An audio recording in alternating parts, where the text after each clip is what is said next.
দেখো মা, তুমি এসব নিয়ে মন খারাপ করো না। তুমি জানো লোকটা এমন, এটা তার নতুন কিছু না।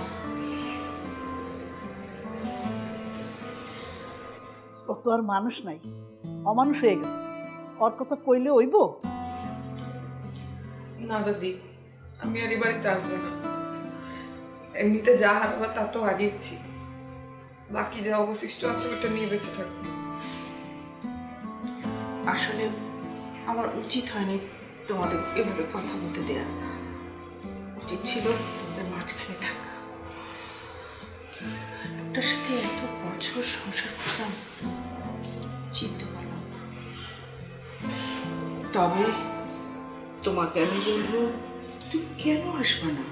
কেন আসবে? আসবো কেন? তারে যে অপমান করা হয়েছে, কোনোভাবেই তার এই বাড়িতে আসা উচিত না, কোনোদিন না।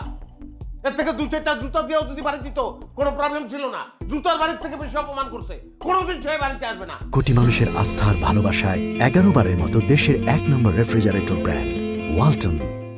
কি নীলিমা, ঠিক বলছি না আমি? বলো, ঠিক বলছি না? না কেন থামবো? থামবো কেন আমি? হ্যাঁ, তোমার সামনে আমাকে অসুস্থ বলছে, আমাকে অসুস্থ বলছে তোমার সামনে। তুমি তখন কিছুই বলো নাই, একটা কথা বলো নাই তুমি। কোন দিক দিয়ে আমি অসুস্থ? আমার কিডনি, লিভার, ফুসফুস সবকিছু ঠিকঠাক আছে। আমি অসুস্থ না তো।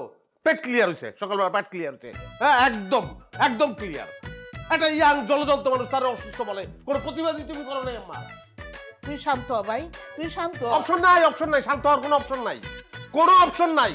শান্ত হওয়ার অপশন থাকলে শান্ত হয়ে যেতাম। তোমার কাছে যদি কোন বড়ি থাকে শান্ত করার বড়ি, দাও টুক করে খেয়ে বেলাই, তারপর শান্ত মহাসাগরের মতো শান্ত আমি হয়ে যাই। না বাবা। না কেন থাকবে? কেন থাকবে? তোমার সামনে আমার অপমান করছে, তুমি কিছু বলো নাই।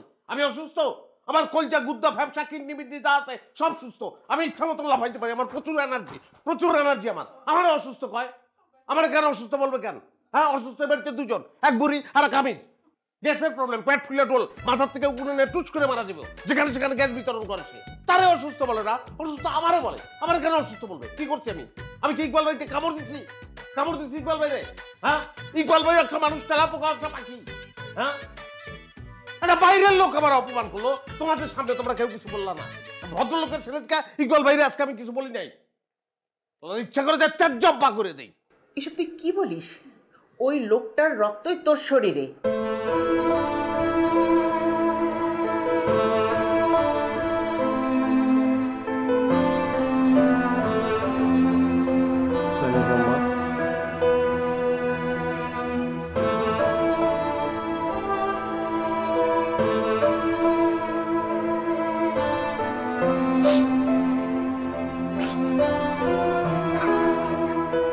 ও ভাই, কান্দুস কেন ভাই?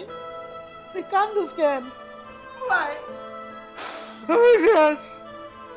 কি হয়েছে বাবা? এই বুড়ি, আমার তো সর্বনাশ হয়ে গেছে। আমার রক্ত কেমনে চেঞ্জ করবো? মা, এই শরীরে তো রক্ত আর কমো না। এই রক্ত তো রাখা যাবে না। রক্ত কিভাবে চেঞ্জ করবো?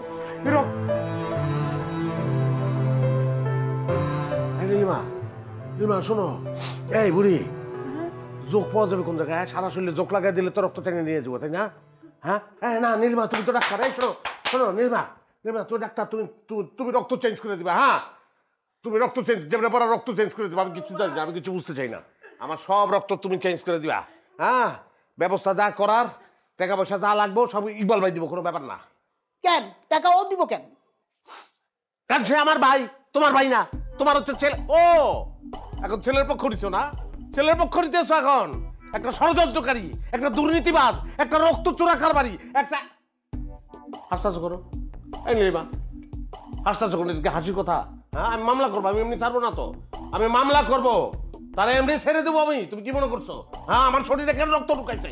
আমি ছাড়বো না, আমি মামলা করবোই আমি মামলা। তুই এখন জানা বাবা, আমি ওর সাথে একটু কথা বলি। না, নীলিমার জায়গায় থাকবে না তো। নীলিমাকে আমি নিয়ে চলে যাবো, ওর হাত ধরে আমি নিয়ে চলে যাবো। এই অপমান আমি সইব না, আমি দিয়ে বেরিয়ে যাবো রে।